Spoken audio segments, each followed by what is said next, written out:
When I think about core foundations for a church planter who is wanting to integrate the gospel into everything that church is doing and spread the gospel through everything that church is doing, I think about certain things that I've written a little bit about, but really the Lord is burning in my heart when it comes to pastoring and leading the church.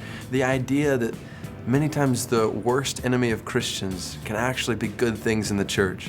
That if we're not careful as pastors or church planners, we can get so caught up in doing a lot of good things, programs, activities, things that are not bad, but at the same time keep us from giving ourselves to that which is best.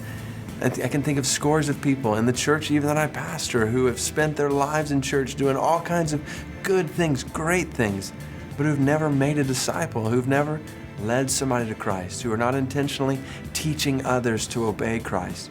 And at that point, we got to step back and realize, if we're not careful, we'll be tempted to do all kinds of good things and miss that which is best. So we've got to be careful even from the beginning then, to be intentionally focused on making sure that we're focusing on the best thing, on making disciples. At the same time, to trust that the Word does the work in all of this.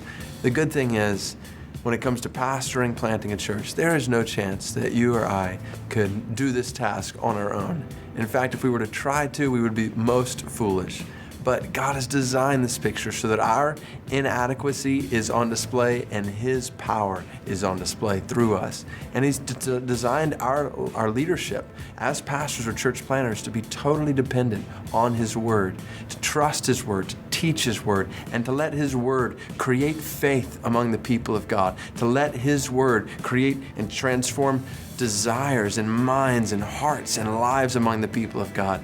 As we faithfully teach His Word, preach His Word, pass on His Word to those in the church that we lead, then we can trust the Word to do the work, all toward the end. And I think this is where one thing I think we always need to keep our focus on in the light of the Great Commission, where Jesus says, make disciples of all nations, pantata ethne, of all the nations, ethnicities, peoples of the world.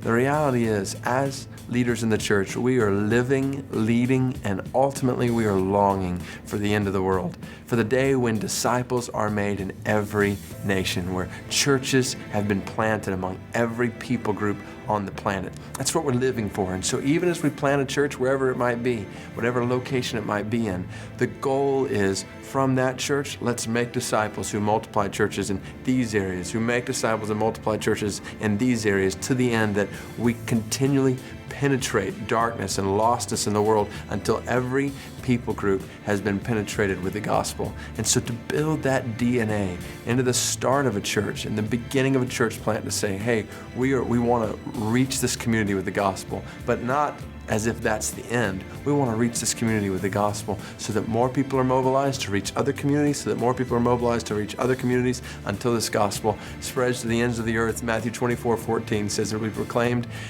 as a testimony to all nations, and then the end will come. That's what I mean when I say we're living and leading and ultimately longing for the end of the world. We're longing for the day when every tribe, tongue, people, nation is gathered around the throne of Christ singing His praises. And that's what we pastor for. That's what we plant churches for.